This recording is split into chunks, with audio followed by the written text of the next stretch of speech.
Greetings and God bless. I'm just reading the latest from um, the lady who wrote "Reading Lolita in Tehran." I can't remember her name off the top of my head, but anyway, she's talking about the experience of living through war and the government making war on its people, or at least that's my interpretation of like forcing people to wear clothes, follow a religion or extremes of a religion that an individual doesn't want to do, and like losing your job or being imprisoned. And I would recommend reading Lolita in Tehran because just absolutely horrible things happen to people that in the West, in America, would be just incredibly shocking.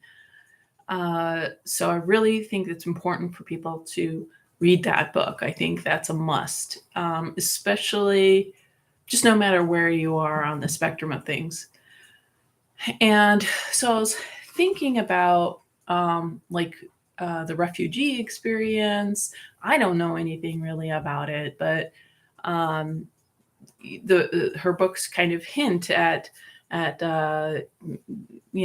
things like that, because in the Middle East that there's just situations that create refugees. And it is my theory, after thinking about this today, that a lot of people who are homeless are actually refugees from um, this housing crisis. And not only a housing crisis, but how inhumane the workplace is. And I don't mean just like the bad behavior of companies and managers, but like the bad air quality. Like it's not OSHA compliant. The abusive work expected is not OSHA compliant. The sound that people are made to they're subjected to 40, 50 hours a week, loud machinery with no ear protection, that's not OSHA compliant. There's so many violations of OSHA. And then there's so many violations of HUD, of like the housing protection for people. Um, and you know, like there's people who are getting paid. There's people who are responsible, but they're not doing their job. Because the people that the trusted agents of the public good hire, they hire just lazy, sick people. Like literally, they're about they seem to, like everybody I've talked to seem to have severe cognitive impairment. Like I think they've had a bad concussion, or they're very ill. They're constantly coughing, and this was before the lockdowns this year. But like these people are just like super unhelpful, very defensive, make you do all their work, sometimes actively hostile and provocative. And these are the people who are like human rights. I've called human rights.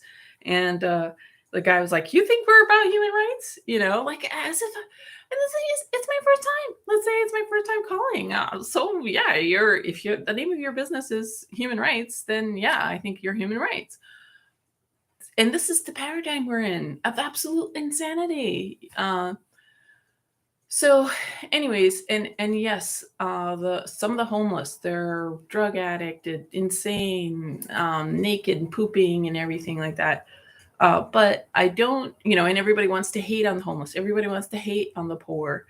Everybody wants to hate on the entry level worker that doesn't want to suffer some more, to get an injection, get suffer, don't suffocate yourself 50, 60 hours a week for $8 an hour, or whatever, $15 an hour, when rent is like $2,000 a month. Not to mention they're having to pay for a car, pay for childcare, pay for this and that and everything else.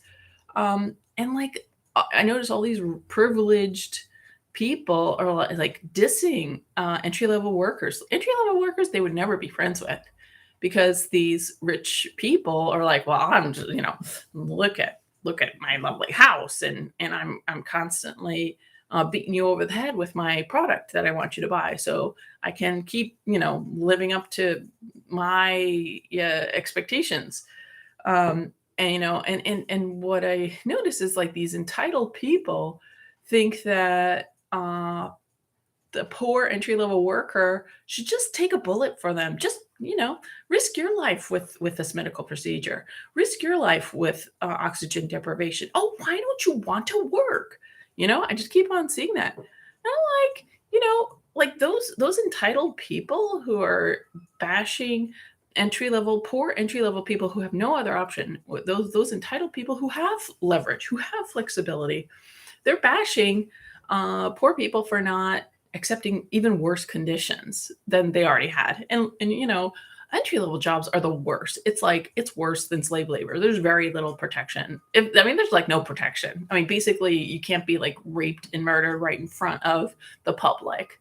That's pretty much it. Everything else is like no holds barred. I mean, there's just no protection for entry level workers. And because and then if you try to get help, you have to really really look and find, and like, who has the time to find somebody who's going to help you, because the trusted agents of the public good are not there to do their job. They're not there to help you. And if they are, they're just like this one in a million, literally one in a million. And yeah, it's really frustrating because privileged people, entitled people, people who have a strong sense of self and who have been loved and everything, they're like so down on those who are messed up, who are severely mentally ill, severely addicted, severely demonized, literally. And, I don't want to be around them either. I don't want to be around the severely mentally ill, demonized drug addict. I don't want to.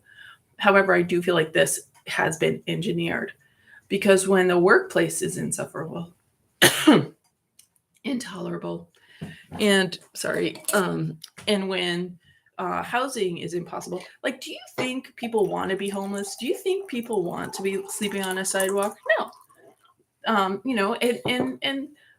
These homeless people, a lot of them do qualify for some funding, but there's no housing, and landlords are like, I'm gonna just make the rent $4,000 because even if somebody's poor, they should apply for Section 8, and the government's gonna pay me. I mean, that's the landlord mentality. That's the property manager's mentality. It's just landlords are so greedy, and I think it's been, pardon me, I think it's been perpetrated by media, because remember in the 80s there was like lifestyles of the rich and famous. So it was like, oh wow. And now in 2022, everybody's like, I'm entitled to this lifestyle. I gotta have this lifestyle of the rich and famous. And so they're like they're squeezing blood from a stone. So, anyways, I think it's my theory now that many of the homeless, and the thing is, there's also the homeless we do not see, the hidden homeless who are functional. They're doing their best to be healthy, and they just cannot find housing.